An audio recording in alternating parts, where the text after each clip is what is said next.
In diesem Video geht es um Solarflares, also Sonneneruptionen, Polsprung und die Schumann-Frequenz.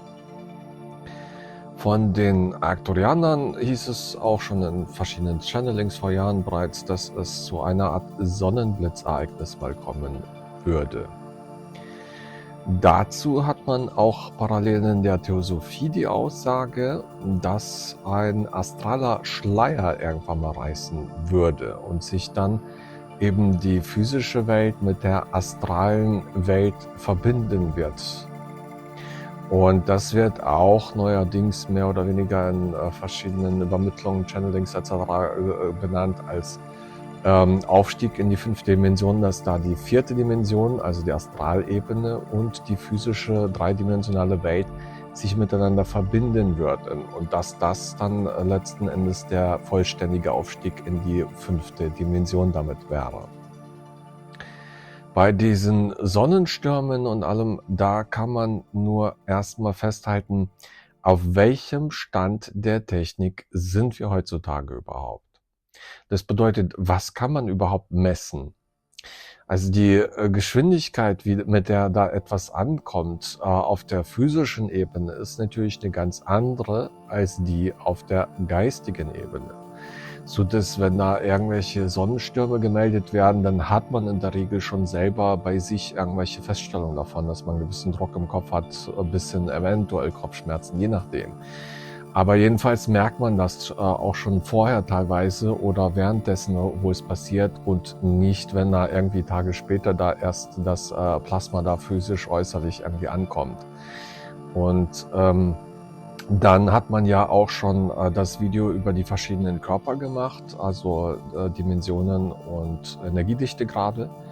Und da ist es für mich auch ganz klar schon länger auch so bekannt und davon geht man aus, dass jeder Körper einmal eine Empfangsstation und eine Sendestation auch zugleich ist und dass jeder Körper eine unterschiedliche Geschwindigkeit im Geistigen hat. Also das Physische hat eine eigene Geschwindigkeit, das Astrale hat eine eigene Geschwindigkeit, das mentale Feld auch und dann eben das Kausale und Energiekörper, also Chakren, Kausalkörper und Energiekörper und eben dann auch der Ätherkörper, wobei der fast schon ein bisschen die Summe von allem mehr ist.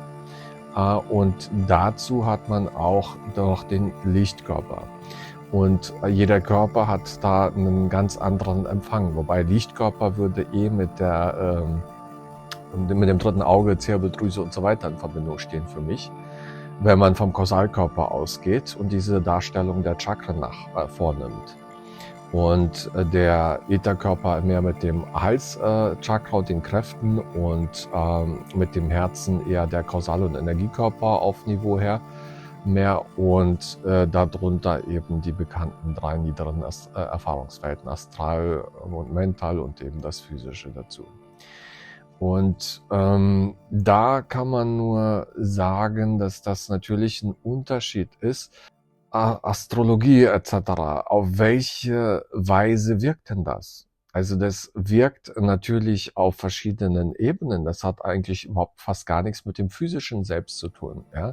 Sondern mit diesen höheren Aspekten dann, die da empfänglich dann sind und die da stimuliert werden oder beeinflusst werden durch diese ganzen Dinge. Dann hat man natürlich die ganzen Frequenzen, so dass man ohnehin oder jede Spezies nur das Frequenzspektrum wahrnimmt, womit oder worin es interagiert. Und das ist auch der wesentliche Unterschied bei vielem, einmal auch eben die ganze Schwingung, das Schwingungsniveau, wo sich das bewegt, unter anderem oder einpendelt. Und in diesem Jahr gab es ja gerade jetzt Mitte Februar, am 16. Februar auch stark Sonneneruptionen und so weiter. Natürlich wirkt sich das auch auf die Erde dann letzten Endes aus. Und ja, da kommen auch diese ganzen Informationen her und werden mit übermittelt bis hin zu den Updates und Upgrades etc. Und was die ganzen Frequenzen anbetrifft, orientiert man sich ein bisschen auch an Dieter Breuers im deutschsprachigen Raum. den man recht gut findet, was diese Sachen anbetrifft und auch ein Spezialist in der Richtung da jetzt. Wobei man aber auch nicht mit allen Aussagen bei ihm mit übereingehen würde als solches. Und da kommen wir jetzt auch mehr zu den Schumann-Frequenzen mal zu sprechen. Also der Dieter Broers hat jetzt am 1. Februar was veröffentlicht, unter anderem, und jetzt auch die Tage zuletzt auch nochmal zu den Sonneneruptionen, die da stattfanden. Aber vor allem das vom 1. Februar, was er da veröffentlicht hat, das ist etwas, worauf man zu sprechen kommen möchte. Er hat da jetzt nämlich eine Frequenz, der Schumann-Frequenz angezeigt vom 10. Februar. Die blendet man hier auch mal ein. Und da einige Erklärungen geliefert. Also einmal fand er das sehr beeindruckend, dass das in den niederfrequenten Bereich geht. Und dass das mehr so im Bereich der Gehirnwellen, im Theta-Wellenbereich dann wäre. Und das ist mehr so ein Schlafzustand, Hypnosezustand, Ruhezustand etc. Und war da ganz begeistert, dass da die Frequenz sehr aktiv ist. Und ja, was bedeutet das für mich nach meinem Verständnis? Also für mich bedeutet das, dass das menschliche Ego ja in diesen Bereichen agiert. Erstmal von den Frequenzen her und Frequenzniveau. Und wenn das mehr zur Ruhe kommt, dann kommen mehr diese Sachen auch aus dem Unterbewusstsein und man wird auch ein Stück weit eben für höhere Impressionen offen und Inspirationen. Und das fand er ganz beeindruckend und irgendwie so in der Richtung die Erwähnung, dass das mehr vielleicht das wäre, worauf es in der neuen Zeit jetzt ankäme und weniger, wie das im esoterischen Bereich und Channeling-Bereich oft heißt, dass das um die höheren Frequenzen geht. Und dazu ist ihm auch aufgefallen, dass da so im 19 Hertz-Bereich irgendwie so ein Frequenzton wäre. Den hat er sogar eher negativ hingestellt, dass das vermutlich so ein Layer ist, der manipulierender Seite irgendwie hingestellt wird, platziert wird und wodurch die Menschheit manipuliert wird. Von anderen Channelings, und da hat man noch keine absolute Gewissheit, auch wenn man da innerlich selber schon ein bisschen rumgefragt hat, heißt es einmal, dass die 5. Dimension etwa eine 4-fach höhere Schwingung hätte und es sich da irgendwo im Herzbereich um, sagen wir mal, 40 Hertz bewegt und 60 Hertz in diese Richtung irgendwo. Das kann man weder bestätigen noch widerlegen. Allerdings hat man innerlich selber jetzt auch etwas rumgefragt. Da hieß es dann, dass das bei der 5. Dimension so mehr insgesamt von 30 bis 90 Hertz gehen würde, wo dann die Hauptaufmerksamkeit liegt. Und das, was ihm da auffiel, war etwas um die 19 Hertz und dass das eventuell so eine Art Manipulation darstellen würde. Diese Ansicht teilt man nicht. Also man geht eigentlich grundsätzlich nicht von einer komplett globalen Manipulation aus in Frequenzbereichen dieser Art, jedenfalls, dass das wirklich global deckend ist und so weiter. Und was man innerlich jetzt selber erfragt hatte, war, wie sieht denn die Schumann-Frequenz dann gemessen in der 5. Dimension aus? Also davon abgesehen, dass man vielleicht vieles gar nicht messen kann heutzutage mit der heutigen Technik, hat man aber Zahlen reinbekommen, dass das mehrere aktive Bereiche geben wird, auf die es dann ankommt und nicht nur die Schumann-Frequenz um die 7,83 Hertz, wie das im Wesentlichen heute diagnostiziert wird. Und bei dieser niederen Schwingung erstmal geht man davon aus, dass das jetzt eher eine Art Ausreinigung ist und dass es eben doch nicht so die Frequenz ist, um die es in der Zukunft gehen würde im 5-dimensionalen. Und was man reinbekommen hatte, war jetzt, dass da 3 aktive Bereiche irgendwo sich auftun sollten. Einmal um die 19 Hertz. Und das ist das, was ihm da aufgefallen ist, dass da irgendwie so gewisse Anzeichen da sind. Dann einmal um die 27 Hertz und einmal nochmal um 38 Hertz. Ja, so dass da 3 aktive Bereiche mehr dann eine Rolle spielen dürften. Und dazu hat man mal im Archiv da nachgeschaut bei den Schumann-Frequenzen, und da ist einem was aufgefallen vom 23. Dezember 23. Und da sieht man genau diese Bereiche relativ deutlich nochmal irgendwie, dass da sich was tut. Ja, einmal bei 19 Hertz, dann einmal bei so 29 Hertz etwa, dass da auch so ein Schwingungsmuster da ist oder eine Energie sich irgendwie bündelt. Und ebenfalls so bei knapp 38 gibt es zumindest gewisse Schlenker, die da irgendwie auch auftauchen, Muster. Und das ist irgendwo das, was man jetzt erst, nachdem man diese Zahlen innerlich reinbekommen hatte, mal beim Durchschauen gesehen hat. Und da fiel einem das ganz besonders auf. Ansonsten hat man schon jetzt größere Ausschläge gehabt bei der Schumann-Frequenz, gerade dieses Jahr auch öfter jetzt mal. Und dazu gab es im Januar, Mitte Januar auch schon einiges. Und jetzt auch das, was Dieter Braus besonders aufgefallen war, um den 10. Februar rum, dass das massive Ausschläge da gab mit sehr viel Energieströmungen und Ausschlägen. Und da ist es so, dass man doch durchaus davon ausgeht, dass das schon in diese höheren Bereiche auch letzten Endes geht, weil da geht es ja um größere und breitere Informationsflüsse halt, ja, dass da mehr auch dann aber zu verarbeiten ist von jedem einzelnen Menschen, dass man damit irgendwo fertig wird. Und was man zu Dieter Broers anmerken mag in dieser Hinsicht ist, dass er sagt, okay, das sind so Frequenzen, so um die 14, 15, 19 Hertz und so weiter, wo die Menschen sich leicht manipulieren lassen auch und beeinflussen lassen. Nun, das kann man auch gut erklären. Auf der einen Seite hat der Mensch das Unterbewusstsein. Und da diese Sachen, die im Unterbewusstsein sind Dinge, die der Mensch eigentlich recht gut handhaben kann, die er eigentlich instinktiv schon handhaben kann, ohne da überhaupt Aufmerksamkeit drauf zu lenken. Und das menschliche Bewusstsein bewegt sich ja eher im Tagesbewusstsein so in den Alpha-Wellen und bis in die Beta-Wellen hinein. Und da, ja, beziehungsweise eher Beta-Wellen, so um die 15 bis 20 Hertz ja auch teilweise.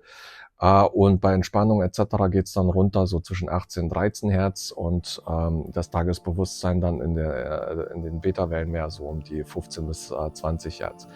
Und das Gehirn ist eher ja nur ein Empfänger dessen, was von der Seele her über Drüsen etc.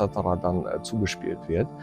Und ist ja gar nicht das Organ, was etwas verursacht, sondern das ist eigentlich nur der Empfänger der verschiedenen Frequenzen. Ja.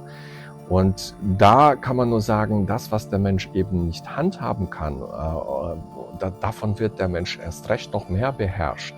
Das hat aber nichts Negatives, sondern das sind einfach Dinge, die man nicht handhaben kann und die einen stark dann beeinflussen und bisschen beherrschen oder stark beeindrucken und man damit eben nicht so richtig fertig wird zum Beispiel. Das sind dann diese Frequenzen und der Hintergrund oder worauf er sich bezieht.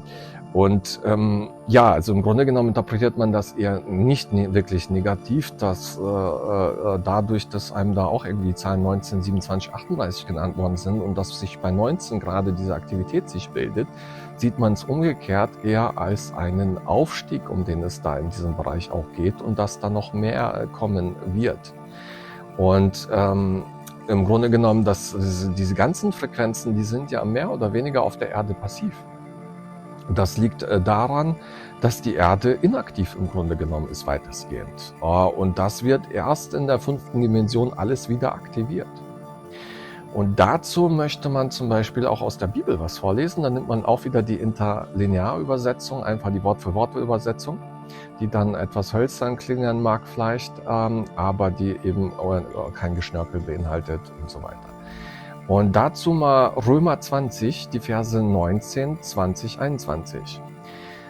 Denn die sehnsüchtige Erwartung der Schöpfung, das Offenbarwerden der Söhne Gottes erwartet.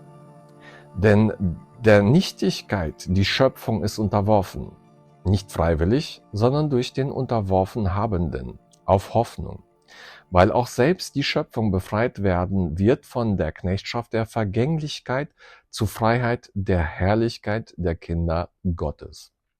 Und das ist erst dieses vollständige Erwachen in der 5. Dimension, diese Befreiung von dem. Und die Erde ist eine Nichtigkeit, die ist passiv mehr oder weniger. Und da werden deswegen nach meinem Verständnis ganz viele Frequenzen noch aktiv werden, um eben da das alles auf diesem höheren Niveau überhaupt halten zu können. Und dann wird man eben auch ganz andere Energien heranziehen können, mit denen man auch arbeiten wird, die zur Elektrizitätsgewinnung etc. nutzen können und so weiter. Ja. Und die Erde, so wie sie in die Nichtigkeit unterworfen wurde, heißt, dass die auch irgendwann mal aktiver war und dass das schon irgendwann mal Bestand hatte. Allerdings ist halt auch da die atlantische Rasse eher auf Astralniveau gewesen und mit dem Emotionalen stark gefasst. Heute ist das Mentale mehr im Vordergrund und bei den Lemuriern ging es um die Nutzung der Physikalität und auch der Natur in verschiedener Hinsicht und der physischen Verkörperung und so weiter. Und in der 5. Dimension, da geht es natürlich um das Herz, Herzzentrierung und eben Energiekörper, Kausalkörper und dann das Höhere darüber hinaus, dann auch mit dem man dann irgendwo arbeiten wird. Und dann hatte man im März 2011 mal Visionen von Maitreya, vom kosmischen Christus, erhalten in einer Woche Einweihungszeremonien. Und da wurde einem gezeigt, und das war so real, man dachte, das ist geschehen. Man wurde abends irgendwie mal auf die Terrasse bei sich geführt oder ging da intuitiv mal hin, hat sich hingesetzt, hat nach oben geschaut und plötzlich bewegten sich die Sterne. Und das wurde immer schneller und diese Atmosphäre, das sauste quasi die Sterne an der Atmosphäre vorbei an einem. Und dann blieb es irgendwie in einer neuen Position stehen. Das ist sowohl kosmisch nach oben auf höhere Ebenen meines Erachtens hin, als auch äußerlich, dass die Erde eine andere Umlaufbahn annimmt. Und da kenne ich eigentlich nur die Baba Vanga, wo man mal Ähnliches gelesen hat, dass die Erde in eine andere Position kommen wird, aber die hat es auf 2023 bereits bezogen. Und es gibt ja unterschiedliche Zeitlinien, deswegen kann es hier auch anders ausfallen. Und da hatte man selber aber das so gezeigt bekommen. Und danach hatte man Visionen gehabt, dass da es zu Überschwemmungen kam. Ich glaube auch am Folgetag oder sowas, mehr so aus dem Norden Deutschland. Also es ging nicht alles Land unter und sonst wie alles. Es gab da Überschwemmungen und die Menschen retteten sich auch in Booten und so weiter.